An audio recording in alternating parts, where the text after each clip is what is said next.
a este lugar en el que vamos a estudiar la palabra del Señor. Estamos estudiando, ¿qué libro de la Biblia? Primera de Corintios. ¿No está emitiendo, David? ¿Sí? No sale aquí la imagen, ¿por qué? Primera de Corintios, capítulo... ¿Qué capítulo vamos? 10, capítulo 10. Primera de Corintios, capítulo 10. Hoy tenemos que saludar a dos familias que nos están viendo a través de internet, dos familias más, una de Nueva York y otra de Bogotá, de Colombia. Nos están viendo desde allí y nosotros le damos las gracias por tomarse esa molestia de vernos y esperamos de verdad que les sea de bendición. Amén, el estudio de la palabra del Señor. La semana pasada nos quedamos en los primeros versículos del capítulo 10, estábamos hablando capítulo 10 y decíamos que los corintios estaban siendo enfrentados por Pablo a una reflexión seria sobre el estilo de vida que estaban llevando. Es decir, el modo en que ellos estaban entendiendo su relación personal con Dios. Dijimos que, ¿cómo se sentían los corintios? ¿Cómo dijimos que se sentían? A ver, ¿nos recuerdan? Estábamos diciendo que ellos se sentían demasiado, ¿qué? Oh, Señor Jesús, qué estudiantes tengo yo. Se sentían demasiado seguros, ¿verdad? Y por eso Pablo les está arengando, poniendo como ejemplo lo que pasó ¿a quién? Al pueblo en el desierto, ¿verdad? A los hebreos allá en el desierto. ¿Qué pasó en el desierto? ¿Qué adoraron? Adoraron a otros dioses, que no era el Señor. ¿Qué más? Querían volver otra vez a la esclavitud. Y eso a pesar de que Dios les trató mal. Dios, en ningún momento. ¿Qué hizo Dios cuando tuvieron hambre? De manera sobrenatural, Él hizo que cada día de aquellos 40 años que estuvieron en el desierto, bajara del cielo un maná, un pan que les alimentaba. Y cuando tuvieron sed, ¿qué hicieron? Porque estaban en un desierto, no había agua. ¿Qué hizo el Señor cuando tuvieron sed? Les dio agua, les dio a beber. Le dijo a Moisés que tocara una piedra y de aquella piedra brotó agua para que bebiera aquel gran pueblo con todos sus ganados. Cada día en el desierto ellos tuvieron el agua que necesitaron. Cada día en el desierto ellos tuvieron el alimento que necesitaron. Sus ropas, dice la Biblia, que no se envejecían. 40 años. No necesitaron del refugio. Ahora que tampoco trajeran esa ropa al refugio después de 40 años, ¿verdad? Pero no se envejecía su ropa. O sea, Dios les bendijo de muchas formas diferentes. Pero el pueblo no fue fiel a Dios. El pueblo se sentía seguro. Dios está de nuestra parte. Cuando necesitamos algo, Dios nos provee. No, ¿qué nos va a pasar a nosotros? Si enfrentamos enemigos, Dios está de nuestro lado. Se sentían tan seguros que no se percataron de que la vida espiritual es algo serio, a lo que hay que prestarle atención. Una persona puede estar siendo muy bendecida, pero si baja la guardia, ¿qué pasa? Ahí mismo viene la tentación, detrás de la tentación el pecado, y el pecado que trae como consecuencia. Pues esto es lo que Pablo le está diciendo a los corintios en estos primeros capítulos en estos primeros versículos del capítulo 10. Es decir, que ellos se estaban demasiado confiados. Yo quiero hacer una comprobación.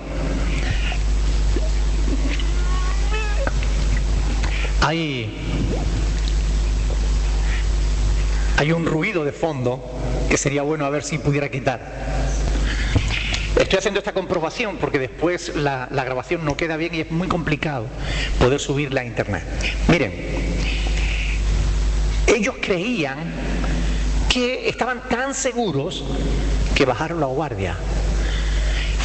Juraron, hicieron cosas que no debían. Y al final, ¿qué pasó? ¿Entraron en la tierra prometida? Toda una generación de 20 años arriba se quedaron en el desierto. Solo 2 personas de esa generación pudieron pisar la tierra prometida. ¿Y por qué Pablo le estaba contando estas historias a los corintios? Para que no les pasara lo mismo, para advertirles. Porque los corintios también, ellos estaban demasiado tranquilos, ¿no? Si ya hemos creído en Cristo, si ya hemos sido bautizados en Jesús, si ya tenemos al Espíritu Santo, si ya Dios nos ha bendecido, ¿qué puede pasar? Y bajan la guardia. Y cuando un cristiano baja la guardia, ahí mismo viene el enemigo. ¿Verdad que dice la palabra? Velad y orad para que no entréis en tentación. ¿Verdad? Porque el espíritu está dispuesto, pero la carne es débil. Y el apóstol Pedro dice, sed sobrios y velad. ¿Por qué?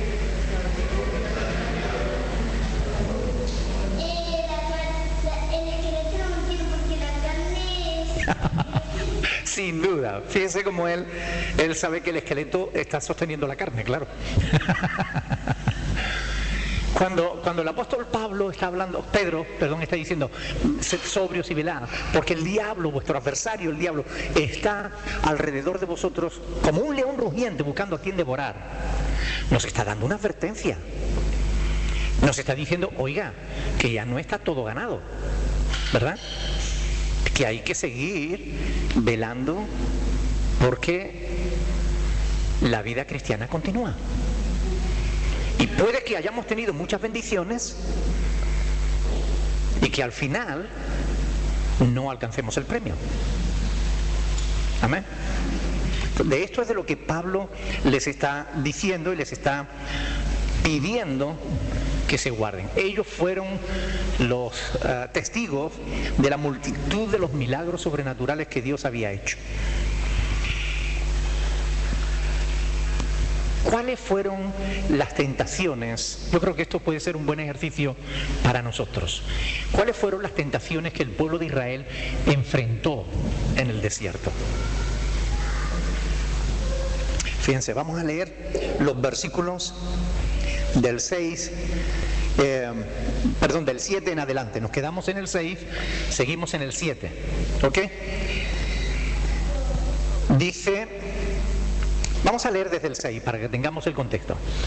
Mas estas cosas sucedieron como ejemplos para nosotros, para que no codiciemos cosas malas como ellos codiciaron. Ni seáis, ¿qué? Idólatras, como algunos de ellos, según está escrito. Se sentó el pueblo a comer y a beber y se levantó a jugar. ¿De qué tentación se nos está aquí hablando? La idolatría. Pero claro, los corintios no tenían ese peligro, ¿no? ¿O sí? ¿Por qué? ¿Por qué los corintios podían ser tentados por la idolatría? Porque si no tuvieran la posibilidad de ser tentados por la idolatría, Pablo no le hubiera puesto este ejemplo, ¿verdad? ¿Por qué? ¿Dónde estaba el peligro de idolatría en los corintios?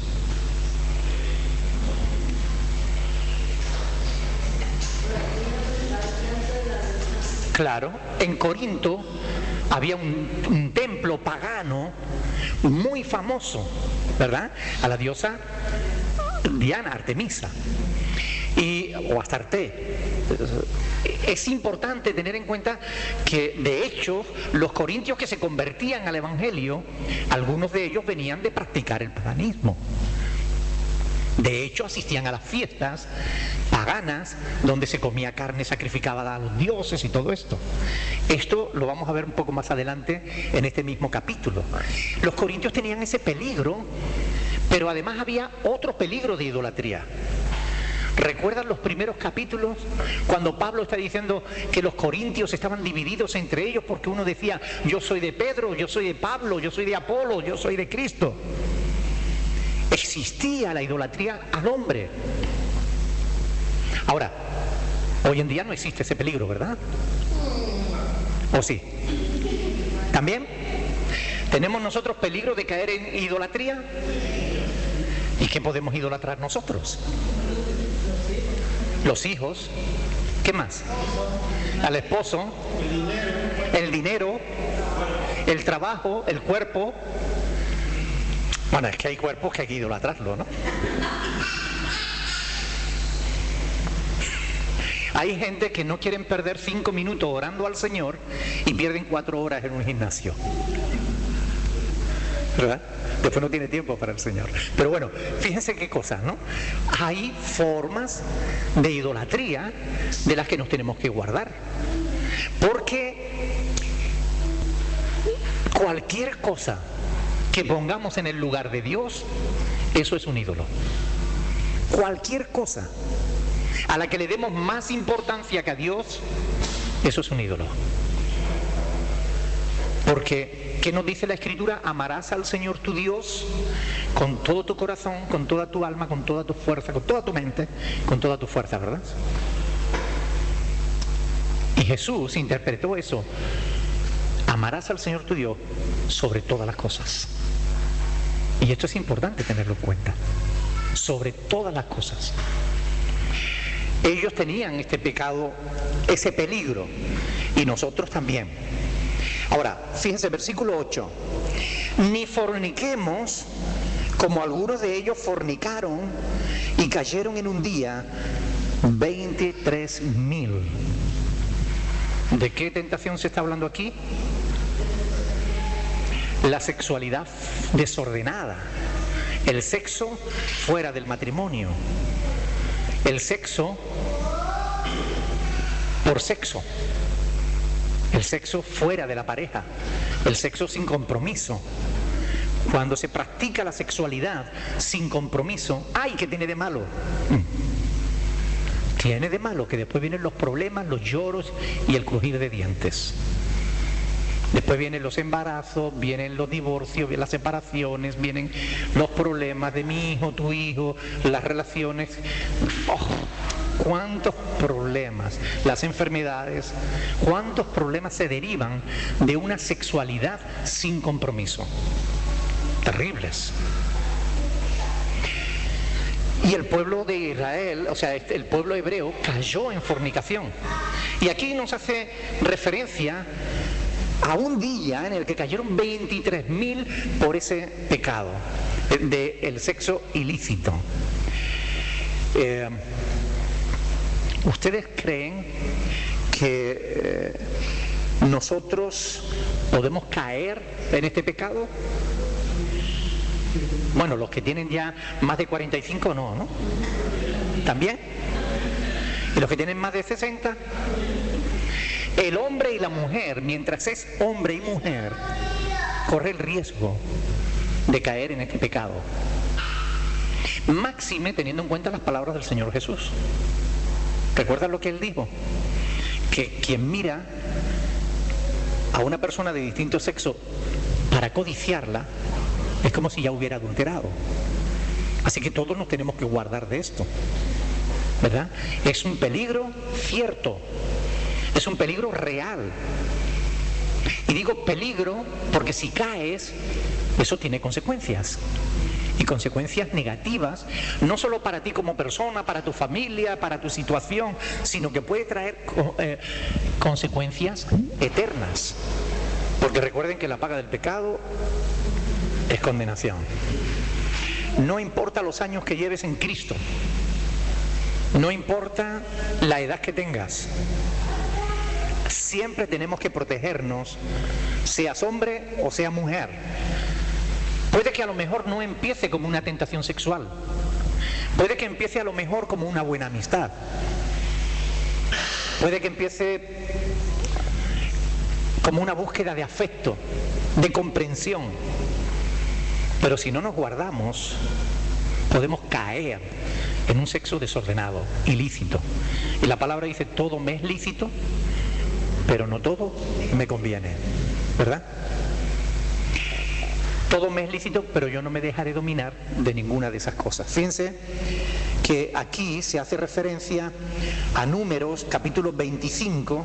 Leamos número 25, el libro de Números, el cuarto libro de la Biblia, Números, capítulo 25, versículo del 1 en adelante.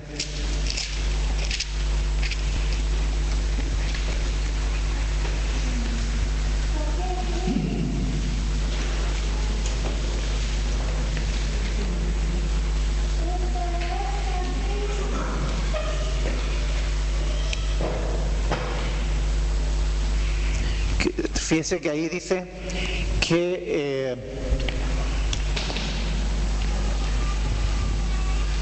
bueno, perdón, no era este el pasaje, porque aquí está haciendo referencia a uno concretamente, pero en realidad, sí, bueno, versículo 1, sí. Moraba Israel en Sitín y el pueblo empezó ¿a qué? A fornicar con las hijas de Moab, un pueblo que no era hebreo, las cuales invitaban al pueblo a los sacrificios de sus dioses. Y el pueblo comió y se inclinó a sus dioses. Es decir, la fornicación te puede llevar a alejarte de Dios, a acabar en la estupidez de la idolatría.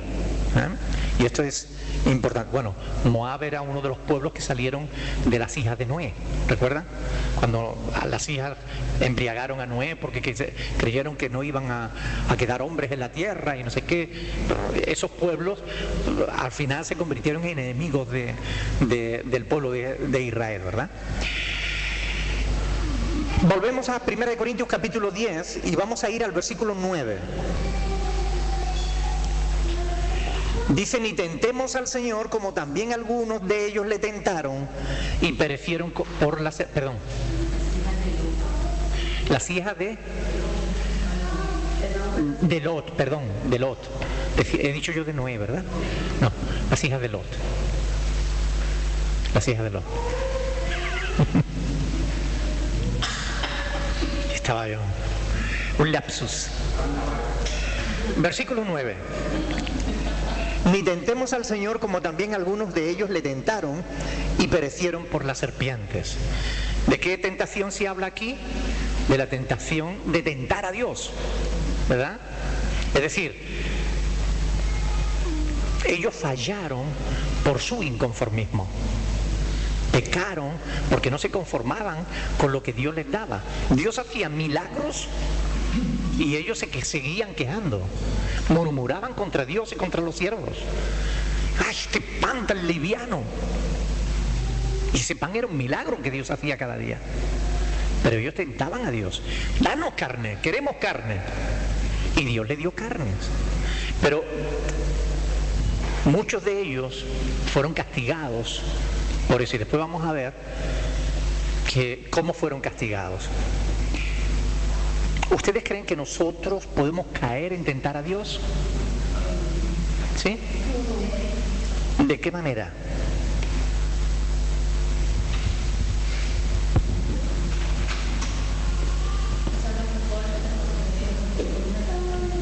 Cuando no estamos conformes con lo que tenemos.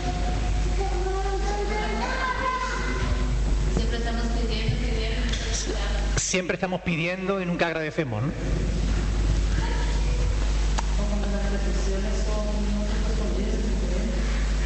Cuando las peticiones no son respondidas, como queremos, y nos quejamos, ¿no? Cuando le pedimos a Dios cosas que no nos convienen, y aún así le insistimos. Pastor, quiero que ore porque hay un chico muy guapísimo. Quiero que me ayude a orar para que se convierta. Estoy saliendo con él y quiero que se convierta. No, voy a orar para que deje de salir con él. Pero pastor, si es el chico que a mí me gusta. Pero estás tentando a Dios. Dios ha dicho, no te unas con yugo desigual. Y eso es así. Y hay que tener cuidado con esas cosas. Entonces es importante que nosotros aprendamos a no tentar a Dios, a conformarnos con la voluntad de Dios, porque la voluntad de Dios es agradable y perfecta, es buena para nuestras vidas. Cualquier cosa que Dios no quiera para nosotros es porque no nos conviene. No le discutamos a Dios en eso, porque Él nos ama más de lo que nosotros nos amamos a nosotros mismos. Digan amén. Amén. ¿Verdad? Es verdad, es así. Versículo 10. Dice ahí, ni murmuréis como algunos de ellos murmuraron y perecieron por el destructor. ¿Ustedes creen que Israel murmuró en el desierto? Bastante, ¿no? No una vez, sino continuamente el pueblo de Israel era murmurador. Continuamente cayeron 1 y 1000 veces en este pecado. Parecía que formase parte de la cultura de los hebreos, ¿verdad? El ser murmuradores. Números 14, vamos a ir a Números 14.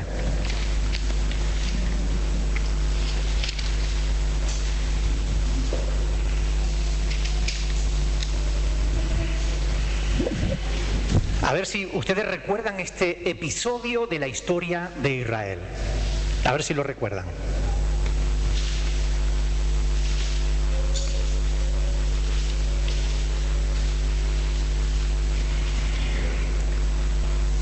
Números capítulo 14 dice: entonces toda la congregación gritó, versículo 1, toda la congregación gritó y dio voces y el pueblo lloró aquella noche y se quejaron contra Moisés y contra Aarón todos los hijos de Israel, y les dijo toda la multitud: ojalá muriésemos en la tierra de Egipto, o en este desierto, ojalá muriésemos.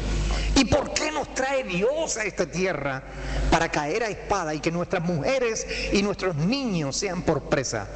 ¿No nos sería mejor volvernos a Egipto? Pues, la pregunta es, ¿por qué estaban en esta actitud? ¿Qué había pasado? ¿Por qué el pueblo se estaba quejando? ¿Por qué el pueblo estaba murmurando contra Dios y contra Moisés? Fíjense, el versículo anterior, o sea, el capítulo anterior, nos está hablando de cuando los espías volvieron de la tierra prometida y dieron su informe.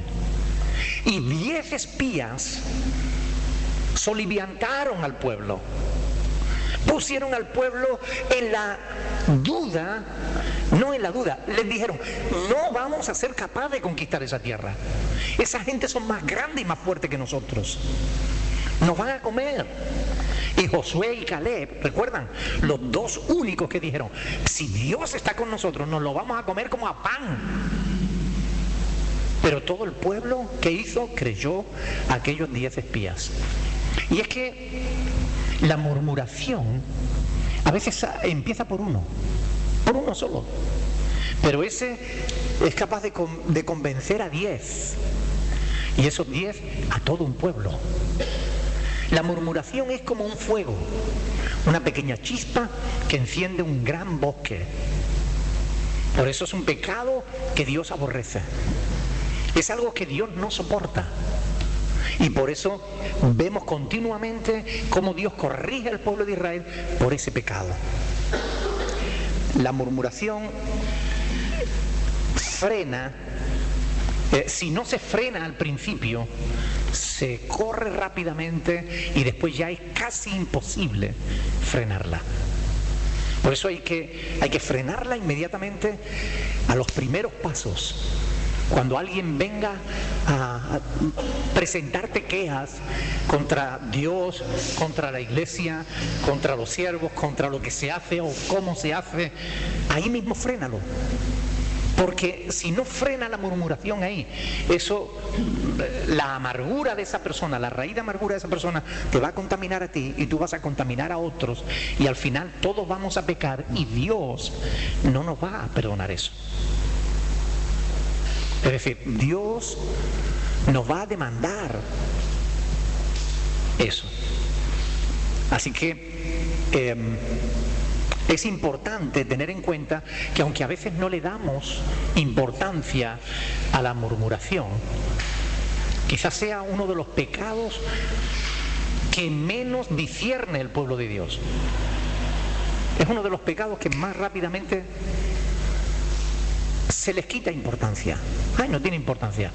Pero miren, si no tuviera importancia, Dios no lo hubiera corregido vez tras vez. Dios no le hubiera castigado al pueblo de Israel vez tras vez, justamente por ese pecado. ¿Cuáles son las consecuencias de la murmuración? Muerte. Recuerden que el pecado siempre conlleva muerte.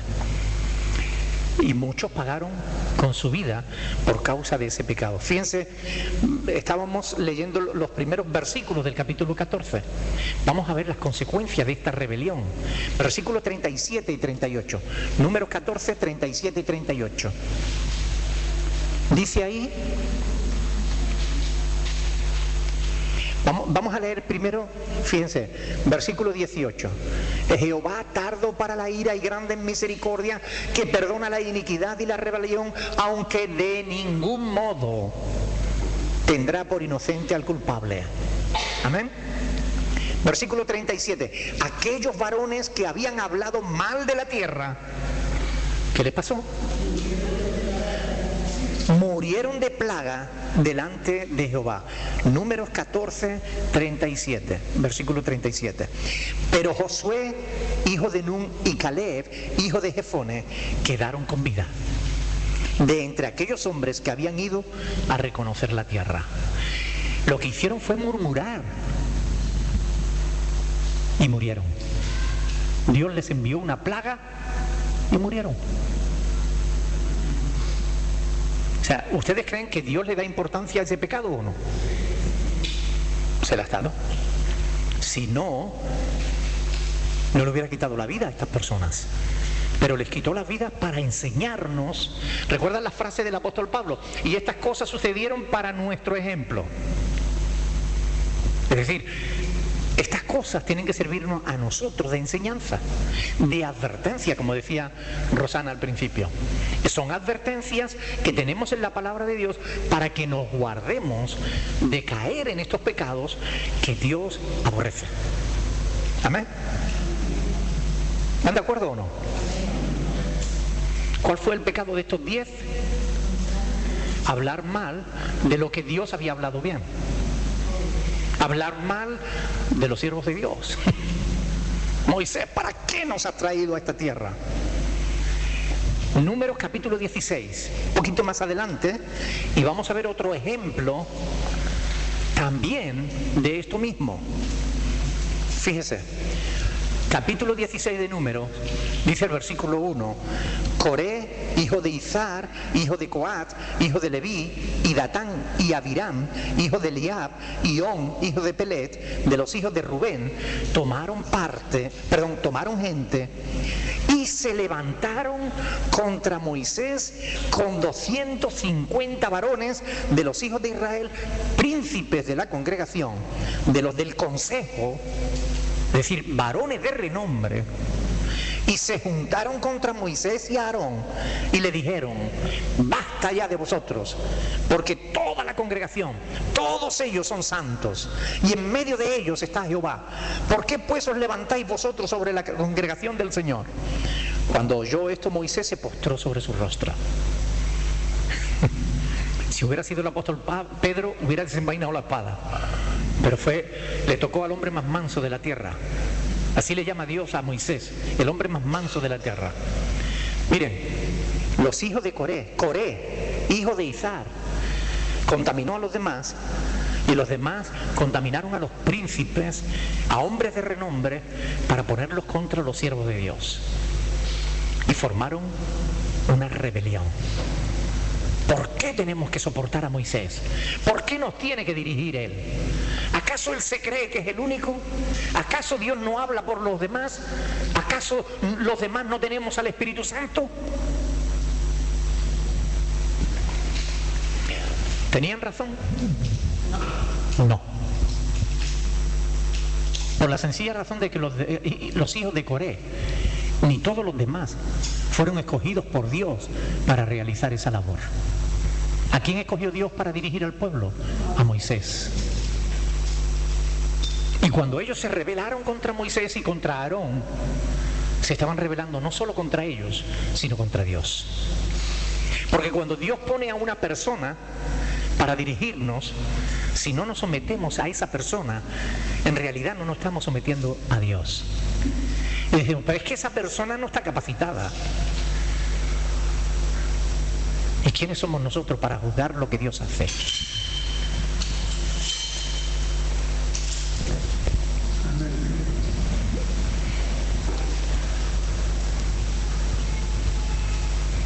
Porque no debemos olvidar que Dios está en un continuo trato con su pueblo. Dios está tratando con las vidas de su pueblo. Y a veces Dios nos tiene que llevar a situaciones que no nos gustan para ver cómo reaccionamos. Y a veces el orgullo humano, la carne, te hace ver, pues yo sé más que esta persona. Pues... ¿y por qué? Y ahí empieza el enemigo a trabajar y a formar el caldo de cultivo de la murmuración, del juicio, de la crítica, de la rebelión, y uno contamina al otro y el otro contamina al uno, y cuando nos venimos a dar cuenta se nos ha ido el gozo, se nos ha ido la paz, se nos ha ido todo, las ganas de seguir al Señor. Y después nos decimos, no, pero es que culpamos a todo el mundo, pero no somos capaces de ponernos en la presencia de Dios, de arrodillarnos, bajar cabeza y decir, Señor, la culpa es mía, porque me estoy rebelando contra tu voluntad. El pueblo lo hizo. Este pueblo fue rebelde. Y miren, se juntaron contra Moisés y contra Aarón. Y bueno, cuando oyó Moisés esto, se postró sobre su rostro y habló a Coré y a todo su séquito, diciendo, mañana mostrará el Señor quién es suyo y quién es santo, y hará que se acerque a Él. Al que Él escogiere, Él lo acercará así. Haced esto. Fíjense lo que le dice Moisés. Ustedes quieren enseñar, cojan la Biblia. Ustedes quieren presentar sacrificio, cojan los inciensos, los incensarios. Tomaos incensario, Coré y todo su séquito, y poned fuego en ellos, y poner en ellos incienso delante de Jehová mañana. Y el varón a quien Jehová escogiere, aquel será el santo. Esto os baste, hijos de Leví. Dijo más Moisés a Coré, oíd ahora, hijos de Leví, os es poco que el Dios de Israel os haya apartado de la congregación de Israel, acercándoos a Él para que ministréis en el servicio del tabernáculo del Señor, y estéis delante de la congregación para ministrarle, y que te hizo acercar a ti, a todos tus hermanos, los hijos de Leví contigo. ¿Procuráis también el sacerdocio? Es decir, les estaba diciendo, el Señor os ha puesto en autoridad en la iglesia, y aún así os rebeláis sobre los otros que están en autoridad. ¿Qué queréis, pastorear? Por tanto, tú y todo tu séquito sois los que os juntáis contra el Señor. Pues Aarón, ¿qué es? Para que contra él murmuréis. Es decir, cuando tú murmuras contra una persona que Dios pone, no murmuras contra esa persona, murmura contra quien le puso, contra el Señor. Y envió Moisés a llamar a Datán, a Abirán, hijo de Eliab, mas ellos respondieron, no iremos allá. Estaban en la rebelión. Es poco que nos hayas hecho venir de una tierra que destila leche y miel para hacernos morir en este desierto. Se estaba refiriendo a Egipto, al decir eso. Sino que también te enseñoré de nosotros imperiosamente, ni tampoco nos has metido tú en tierra que fluya leche y miel, ni nos has dado heredades de tierras y viñas. ¿Sacará los ojos de estos hombres? No subiremos. Fíjense la rebelión, ¿no? Entonces Moisés se enojó en gran manera y dijo a Jehová, no mires a su ofrenda, ni aún un asno he tomado de ellos, ni a ninguno de ellos he hecho mal. Después dijo Moisés a Coré, tú y todo tu séquito, poneos mañana delante del Señor, tú y ellos, y a Aarón, y tomad cada uno su incensario y poned incienso en ellos, y acercaos delante del Señor cada uno con su incenciario, 250 incensarios, tú también y Aarón, cada uno con su incensario. Y tomó cada uno su incensario y pusieron en ellos fuego y echaron en ellos incienso y se pusieron a la puerta del tabernáculo de reunión con Moisés y Aarón. Ya Coré había hecho juntar contra ellos a toda la congregación. Fíjense, Coré no se quedó quieto, siguió sembrando cizaña, siguió fomentando la rebelión contra los siervos de Dios. Entonces la gloria del Señor apareció a toda la congregación y el Señor habló a Moisés y a Aarón diciendo: apartaos de esta congregación y los consumiré en un momento. Y ellos se postraron sobre sus rostros y dijeron: Dios, Dios de los espíritus de toda carne, ¿no es un solo hombre el que pecó? ¿Cuántos pecaron? Uno. Uno fue el que originó el pecado. Uno fue el que comenzó. Uno. Y arrastró a todo el pueblo en su crítica, en su murmuración. Uno. ¿Por qué airarte contra toda la congregación? Bueno, sabemos que Moisés intercede y Dios hace separación y solamente la familia de aquellos que se rebelaron fueron castigados. Y fueron castigados a los ojos de toda la congregación, de una manera sobrenatural. Dios hizo que la tierra se abriera y cayeran vivos al centro de la tierra. ¿Ustedes creen que Dios le da importancia a este pecado o no? ¿Es importante o no? Sin embargo, seamos sinceros, ¿verdad que nosotros a veces no se la damos? ¿Verdad que a veces nos permitimos hacer comentarios que no debemos hacer? ¿Verdad que a veces debiéramos mordernos la lengua y no lo hacemos? Y sin embargo son cosas importantes, son cosas serias. Son cosas serias. ¿Y estas cosas están escritas para qué? Para enseñarnos a nosotros. Estas cosas son serias. Dios le da importancia a estas cosas.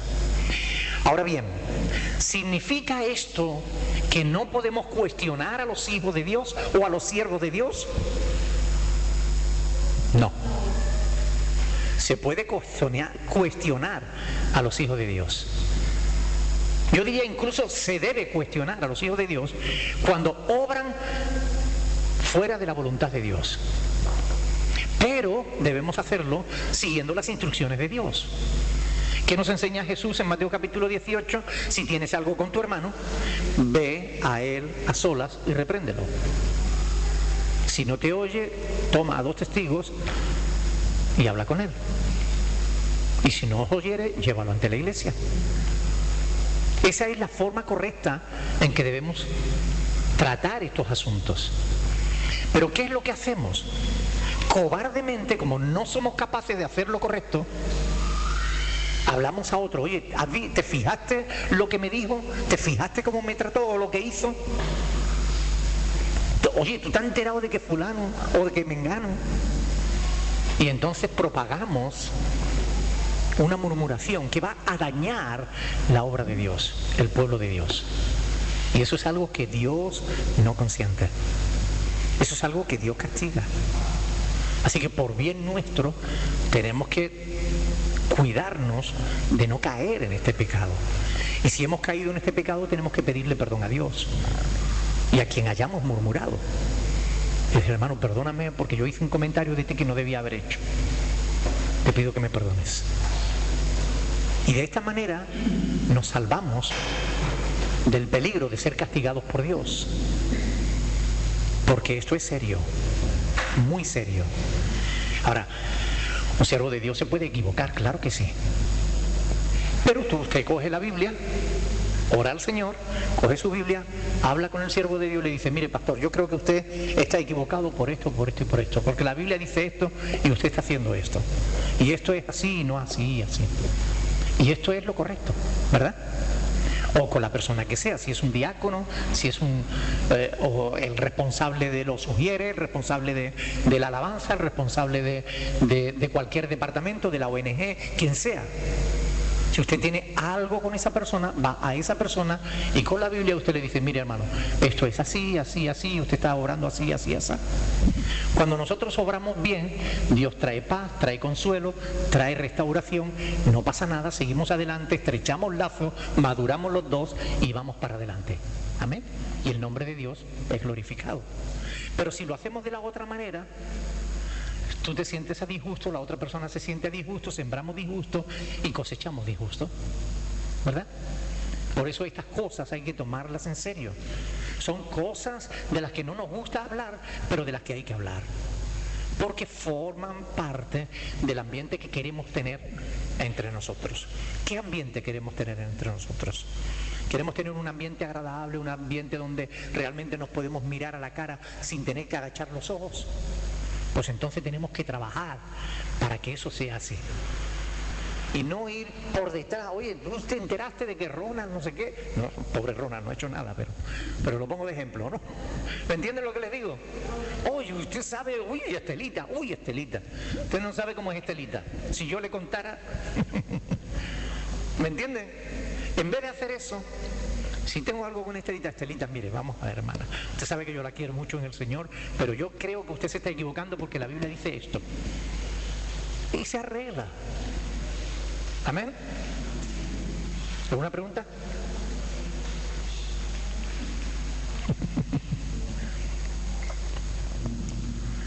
Si hacemos las cosas como Dios nos enseña, ¿tendremos los mismos resultados que si las hacemos a nuestra manera?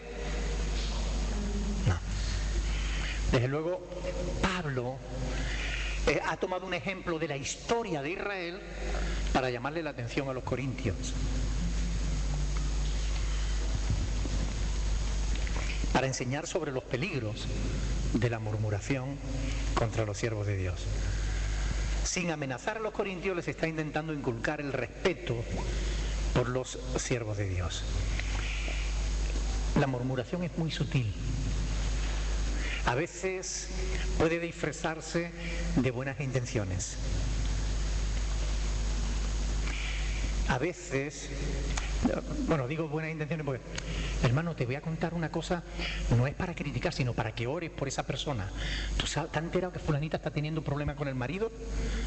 Sí, tuvieron una pelea el otro día que no vea. Te lo digo para que ores.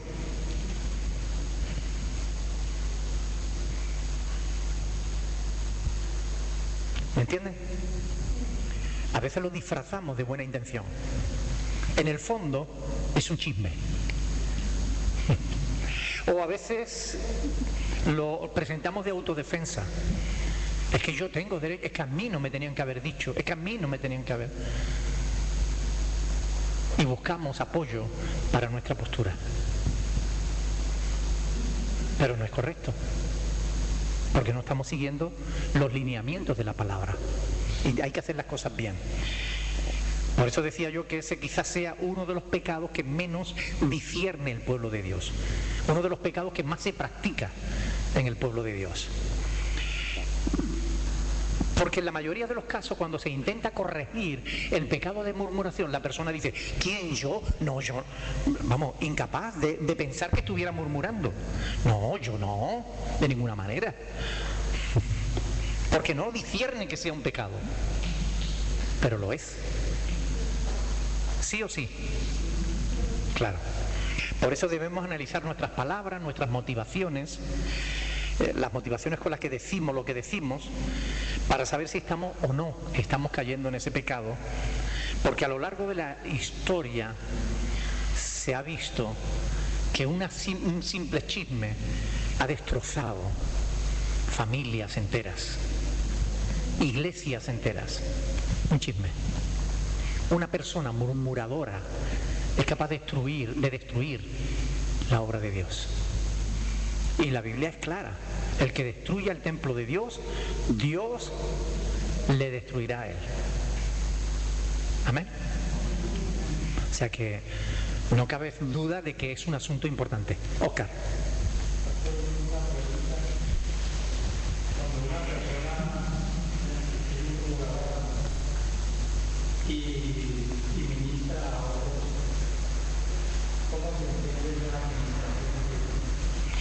Una persona murmuradora que ministra a otros.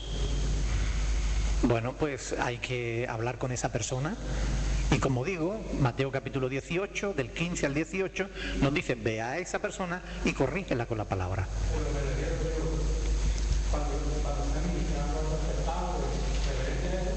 Claro. O sea, si tú crees, pues que, vamos a poner un ejemplo, pues que Katia, a lo mejor, es una persona murmuradora, ¿ok? Y que ella está ministrando a otras personas.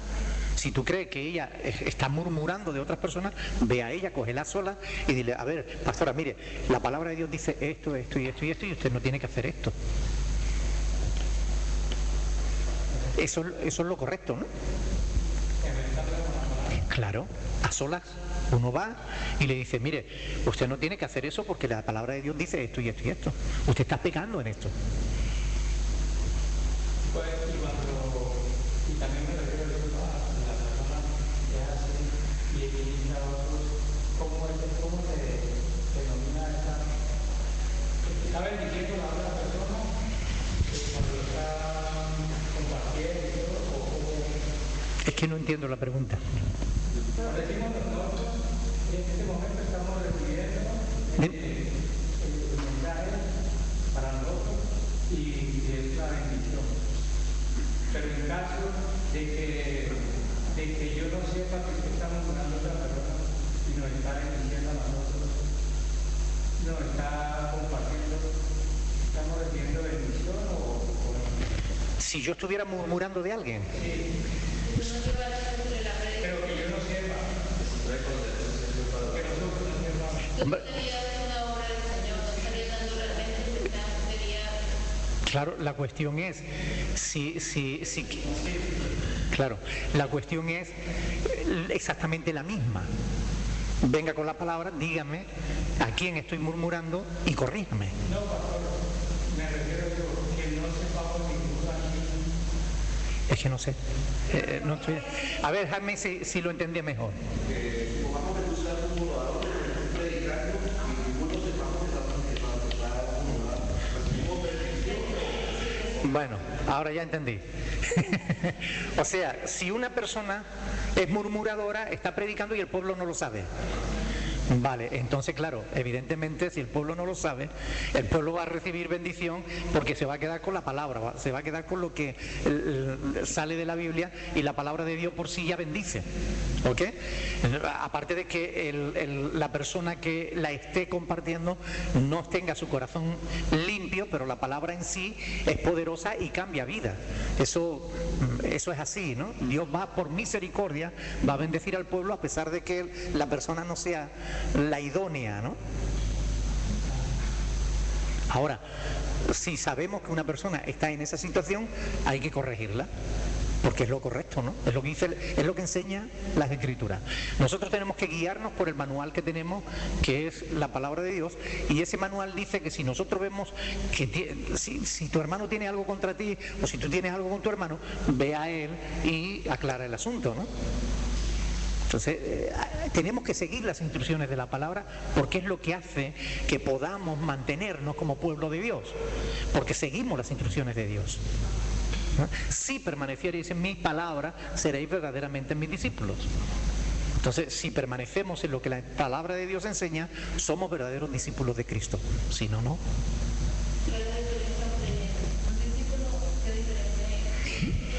Bueno, un creyente, el diablo es creyente. La Biblia dice, hasta el diablo cree, pero no se somete a la voluntad de Dios. Un creyente es una persona que te dice, sí, yo creo que algo hay. Pero el discípulo es quien no solamente sabe que hay algo, sino que le busca para que le enseñe. Es alguien que está comprometido en seguir a Jesús. Jesús dijo, si permaneciereis en mi palabra, seréis de verdad mis discípulos. Por tanto, hay que conocer la palabra y seguirla. Pero si alguien dice, no, no, yo creo mucho en Dios, pero oiga, usted no está obedeciendo a Dios, pero yo creo mucho en Él. Usted es un creyente, pero no es un discípulo de Cristo. Más preguntas. ¿No hay preguntas? Seguimos entonces.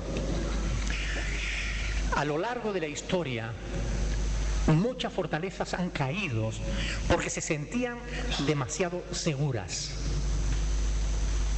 Y esto, la historia está llena de ejemplos, pero yo les voy a mostrar uno. Digo esto porque cuando una iglesia se siente, o cuando un cristiano se siente seguro, yo estoy seguro, yo ya tengo al Señor, yo ya conozco la Biblia, yo ya tengo la salvación, yo ya estoy bien, yo voy camino al cielo. Bueno, cuando uno se siente excesivamente seguro, acaba por bajar la guardia y el diablo le corta los pies, con lo cual no puede seguir andando. Entonces vamos a ver un pasaje de las Escrituras en 2 de Samuel, capítulo 5. Vamos a leer un pasaje que ya nosotros estudiamos cuando estábamos meditando en el libro de Samuel. 2 de Samuel, capítulo 5, versículos del 6 al 10. Dice, entonces marchó el rey, se refiere a David, con sus hombres a Jerusalén contra los jebuseos que moraban en aquella tierra, los cuales hablaron a David diciendo, tú no entrarás acá, pues aún los ciegos y los cojos te echarán, queriendo decir, David no puede entrar acá. Bueno, los jebuseos eran los habitantes, los antiguos habitantes de Jerusalén. Jerusalén está edificada sobre montes. Sabe que Jerusalén está en alto y sus murallas eran bastante grandes y altas. Por tanto, ellos se sentían absolutamente seguros de que nadie, de hecho llevaban 5 siglos que habían resistido todos los ataques, no habían podido tomar la ciudad. Ninguno de los reyes de alrededor que habían luchado contra ellos habían podido vencerles, porque se encerraban en sus murallas y desde arriba ellos dominaban el terreno y no había quien pudiera conquistar aquella ciudad. Estaban tan seguros que se permitieron el lujo de mofarse, de burlarse del siervo de Dios, de David. Miren, versículo 7. Pero David tomó la fortaleza. Amén. David tomó la fortaleza de Sión, la cual es la ciudad de David. Y dijo David aquel día, todo el que hiera a los jebuseos, suba por el canal y hiera a los cojos y ciegos aborrecidos del alma de David. Por esto se dijo, cojo, ciego ni cojo no entrarán en la casa. Y David moró en la fortaleza y le puso por nombre la ciudad de David y edificó alrededor desde Milo hacia adentro. Y David iba adelantando y engrandeciéndose y Jehová Dios de los ejércitos estaba con él. Los jebuseos estaban tranquilos, pero había un canal por el que ellos recibían agua y David lo descubrió. Y los hombres entraron por ahí y conquistaron la ciudad. La ciudad inexpugnable, la ciudad que no se podía conquistar, fue conquistada. La ciudad segura cayó. Así que sentirse excesivamente seguros no es sano. Sentirse excesivamente seguro no es bueno. Cuando estas personas dicen, no, yo ya tengo la salvación no se puede perder, yo puedo vivir como quiera. Estoy leyendo una novela histórica que habla de las cruzadas y todo esto. Y una de las cosas que se dice es que el Papa Urbano II, para enviar gente a las cruzadas, les prometió que todos sus pecados serían perdonados. Ustedes vayan a Jerusalén para reconquistarla, para quitársela a los infieles. Si ustedes pierden la vida, sus pecados serán perdonados, su entrada en el cielo está garantizada. Y una de las cosas que cuenta esa novela es que la gente que fue a las cruzadas iban arrasando pueblos y ciudades hasta llegar a Jerusalén, matando, robando, violando y haciendo de todo porque se sentían tranquilos y seguros. Todos sus pecados iban a ser perdonados. Y yo les pregunto, ¿ustedes creen que el Papa Urbano tenía razón? Yo creo que Dios le demandará al Papa Urbano por todas aquellas violaciones, por todos aquellos robos y por todos aquellos asesinatos, porque Él fue el responsable de eso, por enseñar lo incorrecto. Y esto es importante tenerlo en cuenta, ¿verdad? Por tanto, no debemos sentirnos excesivamente seguros. Debemos siempre estar velando y orando, siempre. Con la guardia en alto, siempre.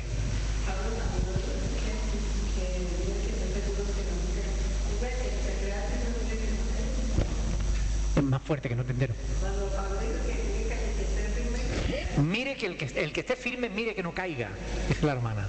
Esas fueron palabras del apóstol Pablo: el que esté firme, mire que no caiga. Y aún cuando nos sentimos seguros, porque Dios está con nosotros, y es bueno, pero es bueno no bajar la guardia, porque nuestra seguridad en parte depende de que seamos inteligentes, de que seamos sobrios. La sobriedad es lo contrario a la borrachera, ¿verdad? El borracho no discierne, no ve bien, no entiende bien, no habla bien, no comprende bien, no puede, no tiene capacidades, pierde sus habilidades. El sobrio es aquel que está pendiente, que entiende perfectamente, que habla perfectamente, que ve perfectamente, que sabe lo que hace. Tenemos que ser sobrios, y eso es lo que dice el apóstol Pedro: sed sobrios y velad. Velad es vigilar, porque el diablo está ahí, buscando a quién darle el zarpazo, ¿verdad? Entonces, nosotros tenemos que tomar de la palabra de Dios esta advertencia y decir: Señor, gracias por esta advertencia. Ayúdame a no bajar la guardia. Ayúdame a no cometer ninguna de las tentaciones, a no caer en ninguna de las tentaciones en que cayó Israel. Guarda mi vida, protégeme, para que yo pueda serte fiel, para que no pierda mi galardón. Amén. Porque este es el objetivo. Miren, sobre la tentación podemos estar seguros de tres cosas fundamentales. La primera de todas es que ninguna tentación es nueva. Ya otros, antes que nosotros, la enfrentaron. Y si ellos pudieron enfrentarla y vencerla, nosotros también. Con la ayuda del Señor podemos. No hay tentación que no podamos vencer. Eclesiastés dice en el capítulo 1, del 9 al 10, que no hay nada nuevo debajo del sol. No hay ninguna tentación que nosotros podamos enfrentar, que ya otros no la han enfrentado antes. Segundo, junto a la tentación nos va a venir también la salida. Es decir, no tenemos por qué sucumbir a la tentación. Ahora, esto depende de nuestra relación personal con Dios. Si tenemos una buena relación personal con Dios, como digo, vamos a ser sobrios, vamos a estar velando y vamos a ver la tentación venir desde lejos. Pero si nuestra relación con Dios no es buena, vamos a caer antes de tiempo. Y después diremos: ¡sí! ¿Cómo caí yo? No me di ni cuenta. Porque no estaba vigilando, porque no estaba siendo sobrio. Por tanto, es importante. 1 Corintios 10:13 dice: no os ha sobrevenido ninguna tentación que no sea humana, pero fiel es Dios, que no os dejará ser tentados más de lo que podéis resistir, sino que dará también juntamente con la tentación la salida para que podáis resistir. Amén. Tercera cosa que podemos estar seguros de la tentación: siempre vuelve. Tú puedes vencer una tentación hoy y eso no significa que mañana no la vuelvas a tener. La tentación son cíclicas. Cada cierto tiempo vuelve a aparecer. Es como el pueblo de Amalek con Israel. Amalek siempre fue enemigo de Israel. Israel se enfrentaba con Amalek, o Amalek se enfrentaba con Israel. Israel los vencía, Amalek se retiraba Y al cabo del tiempo volvía otra vez contra Israel. Se enfrentaban, Israel los vencía y al tiempo otra vez se volvían a enfrentar. Hay una cosa muy curiosa en la tentación que Jesús sufrió en el desierto. En Lucas 4:13. Léanlo conmigo, Lucas 4:13. La tentación siempre volverá, una vez y otra vez y otra vez. Así que si queremos vencer, ¿de qué dependerá? Recuerden, de nuestra relación personal con Dios. Esa es la clave. Lucas 4:13 dice, y cuando el diablo hubo acabado toda tentación, ¿qué dice? ¿Por qué? Por un tiempo. Se apartó de él por un tiempo, lo cual quiere decir que después volvió. Jesús tuvo que enfrentar la tentación una y otra vez a lo largo de su ministerio. Y nosotros, sin duda, también. Así que Pablo lo que está dejando claro es que no debemos bajar la guardia. Amén. No debemos conformarnos con estar bien, con tener al Señor, con ser salvo, con venir a la iglesia. No debemos conformarnos con eso. Oiga, no podemos bajar la guardia. Estamos en una batalla continua. Y el enemigo está ahí. Y el enemigo es real. Y cuando tú estás a solas en tu casa o con alguien, el enemigo está ahí. Y cuando tú estás conversando con alguien en la calle, el enemigo está ahí. Y tenemos que ser prudentes y saber qué queremos sembrar. ¿O qué queremos llevar en nuestro corazón? Nuestro corazón es como una bandeja. ¿Tú quieres llevar odio en tu corazón? ¿Quieres llevar resentimiento, amargura?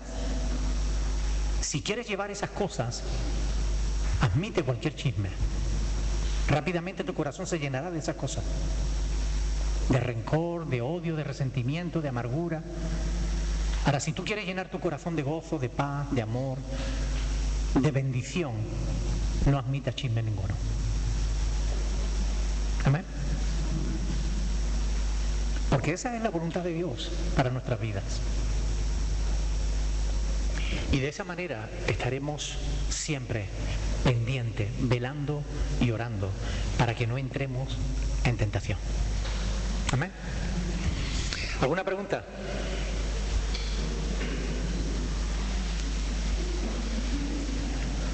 ¿Qué quieres preguntar tú? Que me suena poesía de Dios. Bueno, pues ahora cuando terminemos me la dice, ¿vale? Bueno, él se sabe una poesía, hombre. Bueno, ahora cuando terminemos. ¿No hay preguntas? Pues entonces lo dejamos aquí. Vamos a hacer una oración. Vamos a pedirle al Señor que Él nos ayude a meditar sobre estas cosas. Hay mensajes y hay estudios que son más fáciles de digerir que otros, ¿verdad? Pero toda la palabra de Dios es útil. Amén. Toda la palabra de Dios